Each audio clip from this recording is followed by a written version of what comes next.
மற்றொரு அண்மைச் செய்தியை பார்க்கிறோம். அரபிக்கடலில் புதிய காற்றழுத்தம் உருவாக வாய்ப்பிருப்பதாக வானிலை மையம் கணித்திருக்கிறது. கூடுதல் விவரங்களோடு செய்தியாளர் வெங்கட்ரமணன் இணைப்பில் இருக்கிறார்.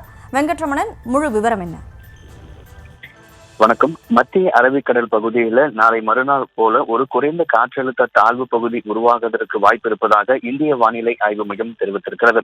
கர்நாடகா கடற்கரையிலிருந்து கிழக்கு மத்திய அரபிக்கடலில் நாளை மேலடுக்கு சுழற்சியும் அதே போல நாளை மறுநாள் அதே பகுதியில் ஒரு குறைந்த காற்றழுத்த தாழ்வு பகுதி உருவாக வாய்ப்பிருப்பதாக இந்திய வானிலை ஆய்வு மையம் தெரிவித்திருக்கிறது.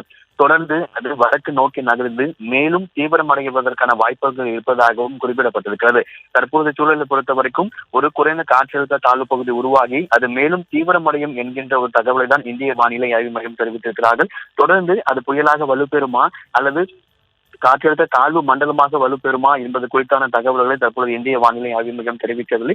அதனுடைய நகர்வுகளை தொடர்ந்து கண்காணித்து வருவதாகவும் தற்போது சூழலை பொறுத்த வரைக்கும் நாளைய மறுநாள் ஒரு குறைந்த காற்றழுத்த தாழ்வு பகுதி உருவாகி அது மேலும் தீவிரமடையும் என்கிற தகவலை தெரிவித்திருக்கிறார்கள். ஏற்கனவே கர்நாடகா உள்ளிட்ட மாநிலங்களுக்கு கர்நாடகா மாநிலங்களுக்கு கூடிய ஒரு சில பகுதிகளுக்கு இன்றைய தினம் அதி கனமழைக்கான ரெட் அலர்ட் எச்சரிக்கை என்பது கொடுக்கப்பட்டிருக்கிறது. கர்நாடகாவில் கடந்த சில நாட்களாகவே கோடை காலத்துல மிக கனமழை என்பது பெய்து வருவதன் காரணமாக கர்நாடகாவில் பல பகுதியில் தற்பொழுது மழைநீர் என்பது தேங்கியிருப்பதை நம்மால் பார்க்க முடிந்தது.